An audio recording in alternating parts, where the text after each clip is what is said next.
Silver line പദ്ധതി റദ്ദാക്കിയതായി മുഖ്യമന്ത്രി VD. Satheesan. കേസുകൾ പിൻവലിക്കും, ഭൂമി ഏറ്റെടുക്കലിനുള്ള വിജ്ഞാപനം റദ്ദാക്കി. കാലാവധി കഴിഞ്ഞ PSC റാങ്ക് പട്ടികയുടെ കാലാവധി നവംബർ 30 വരെ നീട്ടിയെന്നും മുഖ്യമന്ത്രി അറിയിച്ചു.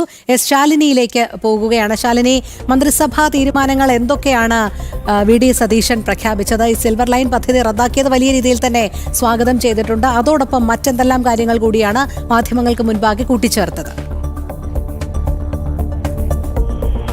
രോഹിണി, എന്തായാലും പൂർണ്ണമായും ഒരു മന്ത്രിസഭാ യോഗം ചേർന്നു. ആ മന്ത്രിസഭാ യോഗത്തിൽ ആദ്യ പരിഗണന എന്നുള്ളത് കേരയിൽ പദ്ധതിക്കാണ് നൽകിയിട്ടുള്ളത്. കഴിഞ്ഞ ദിവസമാണ് കേരയിൽ പദ്ധതിയുമായി ബന്ധപ്പെട്ട സമരസമിതി മുഖ്യമന്ത്രിയെ നേരിട്ടെത്തി കണ്ട് അവരുടെ ചില ആവശ്യങ്ങൾ അറിയിച്ചത്.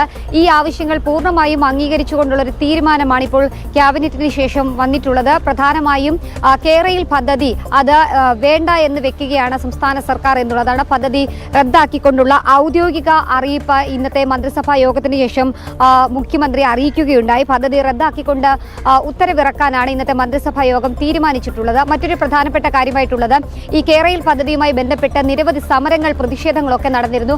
അതിൽ പലർക്കെതിരെയും കേസുകൾ എടുത്തിട്ടുണ്ട്. അത് പലതും കോടതിയിലാണ്. അപ്പോൾ ആ കേസുകളുടെ സ്വഭാവം പരിശോധിച്ച ശേഷം, അതിന്റെ പരിഗണനകൾ നോക്കിയ ശേഷം ആഭ്യന്തര വകുപ്പുമായി കൂടി ആലോചിച്ച് ആ കേസുകൾ റദ്ദ് ചെയ്യും എന്നുള്ളതാണ് മറ്റൊരു പ്രധാനപ്പെട്ട കാര്യമായി അദ്ദേഹം പറഞ്ഞിട്ടുള്ളത്.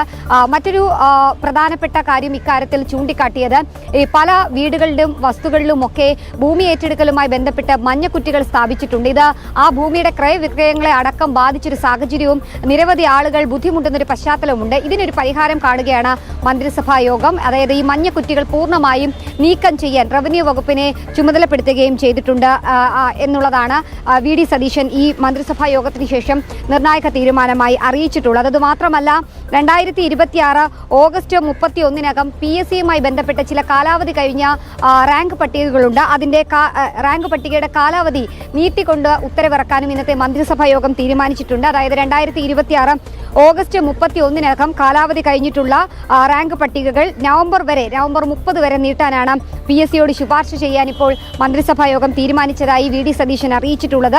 ഉദ്യോഗാർത്ഥികളുടെ അടക്കം അവരുടെ പ്രധാന ആവശ്യം ചൂണ്ടിക്കാട്ടിക്കൊണ്ടും അത് പരിഗണിച്ചുകൊണ്ടുമാണ് ഇത്തരത്തിലൊരു തീരുമാനം എടുത്തതെന്നുള്ളതാണ് മുഖ്യമന്ത്രി ഇക്കാര്യത്തിൽ ചൂണ്ടിക്കാട്ടിയിട്ടുള്ളത്. കൂടാതെ തന്നെ പ്രകടന പത്രികയിൽ പറഞ്ഞിട്ടുള്ള മുഴുവൻ കാര്യങ്ങളും നടപ്പിലാക്കുന്നതോടൊപ്പം തന്നെ വിഷൻ 2031 നടപ്പിലാക്കുമെന്നുള്ളതാണ് മുഖ്യമന്ത്രി പറയുന്നത്. അതായത് ഇവർ അധികാരത്തിലേറിയ ആദ്യ 100 ദിവസത്തിനുള്ളിൽ കർമ്മ പദ്ധതികൾ തയ്യാറാക്കി പ്രഥമ പരിഗണനകൾ നൽകിക്കൊണ്ടുള്ള കാര്യങ്ങൾ 100 ദിവസത്തിനുള്ളിൽ നടപ്പിലാക്കുമെന്നും മുഖ്യമന്ത്രി പറയുകയും ചെയ്തു.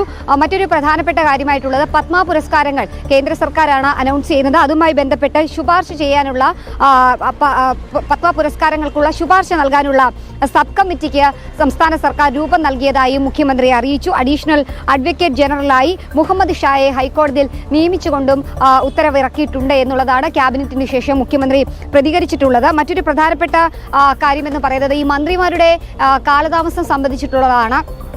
ക്യാബിനറ്റ് തുടങ്ങുന്നതിന് അരമണിക്കൂർ മുമ്പാണ് ഇതുമായി ബന്ധപ്പെട്ട അന്തിമ പട്ടിക ലോക് ഭവനിലേക്ക് മുഖ്യമന്ത്രി എത്തിച്ചിട്ടുള്ളത്. അപ്പോൾ അതിൽ കാലതാമസം ഒന്നും ഉണ്ടായിട്ടില്ല എന്നുള്ള വിശദീകരണമാണ് മുഖ്യമന്ത്രിയുടെ ഭാഗത്ത് നിന്ന് വന്നിട്ടുള്ളത്. കൂടാതെ തന്നെ പ്രധാനപ്പെട്ട ഒരു പദ്ധതിയായിട്ടുള്ള കേന്ദ്ര സർക്കാർ നടപ്പിലാക്കിയിട്ടുള്ള PM ശ്രീ പദ്ധതി, ആ PM ശ്രീ പദ്ധതിയുമായി ബന്ധപ്പെട്ട പലവിധ തർക്കങ്ങൾ നിലനിൽക്കുന്നുണ്ട്. പദ്ധതിയിൽ ഒപ്പുവെച്ചതിന് ശേഷം അതിന്റെ തുടർ നടപടികൾ നീങ്ങിയിട്ടില്ല. ഈ പദ്ധതിയുമായി ബന്ധപ്പെട്ട വിശദാംശങ്ങൾ നൽകാനും അതിന്റെ നിലവിലെ സ്റ്റേജ് എന്താണ് എന്നറിയിക്കാൻ പൊതുവിദ്യാഭ്യാസ വകുപ്പിനോട് ആവശ്യപ്പെട്ടിട്ടുണ്ട് എന്നും മുഖ്യമന്ത്രി ഇപ്പോൾ പറഞ്ഞിട്ടുണ്ട്. എന്തായാലും PM ശ്രീ പദ്ധതി സംസ്ഥാനത്ത് നടപ്പിലാക്കില്ല എന്ന് പറഞ്ഞ ഇടത് സർക്കാരിന് വലിയ രീതിയിലുള്ള ക്ഷീണമുണ്ടായ ഒരു സാഹചര്യത്തിൽ ആ പദ്ധതിയുമായി എങ്ങനെയായിരിക്കും ഇനി UDF സർക്കാർ മുന്നോട്ട് പോകുക എന്നുള്ളതാണ് കണ്ടറിയേണ്ടത്. അതിന്റെ വിശദാംശങ്ങൾ പരിശോധിക്കാനാണ് വിദ്യാഭ്യാസ വകുപ്പിനോട് റിപ്പോർട്ട് തേടിയിട്ടുള്ളത്. ഒപ്പുവെച്ച പദ്ധതി ആയതിനാൽ തന്നെ അത് വിശദമായി പരിശോധിച്ച് നിയമവശങ്ങളടക്കം പരിശോധിച്ച ശേഷമായിരിക്കും തുടർ നടപടികൾ UDF സർക്കാർ സ്വീകരിക്കുക എന്നുള്ളതാണ് മുഖ്യമന്ത്രി ഇപ്പോൾ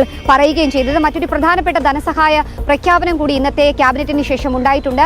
ചവറ സ്വദേശി കൂടിയായിട്ടുള്ള ഓട്ടോ ഡ്രൈവർ വേണു, അത് കൊല്ലത്തെ ആശുപത്രിയിലും തിരുവനന്തപുരം മെഡിക്കൽ കോളേജിലും അടക്കം അദ്ദേഹത്തിന്റെ ചികിത്സ കൃത്യമായി ലഭ്യമാകാതെ മരണപ്പെട്ടതാണ് എന്നും ആരോഗ്യ സംവിധാനത്തിന്റെയും ആരോഗ്യ മേഖലയുടെയും വീഴ്ചയാണ് മരണത്തിന് പിന്നിലെന്നും തെളിഞ്ഞൊരു സാഹചര്യത്തിൽ അദ്ദേഹത്തിന്റെ കുടുംബാംഗങ്ങൾക്ക് 5 ലക്ഷം രൂപ അടിയന്തര ധനസഹായം നൽകാനും ഇന്ന് ചേർന്ന മന്ത്രിസഭാ യോഗം തീരുമാനിച്ചിട്ടുണ്ട്. കൂടാതെ തന്നെ നിരവധി IAS ഉദ്യോഗസ്ഥർക്കെതിരെ കടുത്ത നടപടികൾ ഇടത് സർക്കാർ സ്വീകരിച്ചിട്ടുണ്ട്. ആ ഇടത് സർക്കാർ സ്വീകരിച്ച സസ്പെൻഷൻ അടക്കമുള്ള വിവിധ IAS ഉദ്യോഗസ്ഥരുടെ നടപടിയിൽ പരിശോധന നടത്തും. വിശദാംശങ്ങൾ പരിശോധിച്ച് ഓരോ സസ്പെൻഷനുകളും കൃത്യമായി പരിശോധിച്ച് ഓരോന്നായി പരിശോധിച്ച് നടപടികൾ സ്വീകരിക്കുമെന്നുള്ളതാണ് VD സതീശൻ മുഖ്യമന്ത്രി ഇപ്പോൾ ഈ ക്യാബിനറ്റിന് ശേഷം പറഞ്ഞിട്ടുള്ളത്. എന്തായാലും ഒരു ജനകീയ സർക്കാർ എന്നുള്ള ഒരു ഖ്യാതി ഉണ്ടാക്കിയെടുക്കാനുള്ള രീതിയിലുള്ള പ്രഖ്യാപനങ്ങൾ ആദ്യ പൊതുമന്ത്രിസഭാ യോഗത്തിന് ശേഷം ഇപ്പോൾ VD സതീശന്റെ ഭാഗത്ത് നിന്ന് ഉണ്ടായിരിക്കുകയാണ്. എന്തായാലും അതിൽ സുപ്രധാന തീരുമാനം കേരയിൽ പദ്ധതിയുമായി ബന്ധപ്പെട്ടാണ്. ആ പദ്ധതിയോട് എന്തായാലും സമരസമിതി അനുകൂലികൾ അടക്കമുള്ളവർ വലിയ രീതിയിലുള്ള സ്വാഗതം ചെയ്തിട്ടുണ്ട്. അതേസമയം തന്നെ ഇത് എങ്ങനെയായിരിക്കും അത് മുന്നോട്ട് നീങ്ങുക എന്നുള്ളതാണ് കണ്ടറിയേണ്ടത്. എന്തായാലും ഇന്നത്തെ ക്യാബിനറ്റ് അവസാനിച്ചു. നിർണായക തീരുമാനങ്ങളാണ് മുഖ്യമന്ത്രി വാർത്താ സമ്മേളനത്തിലൂടെ പ്രഖ്യാപിക്കുകയും ചെയ്തിട്ടുള്ളത്. രോഹിണി. ശരി, ശാലിനിയാണ് വിശദമായ വിവരങ്ങൾ നൽകിയത്.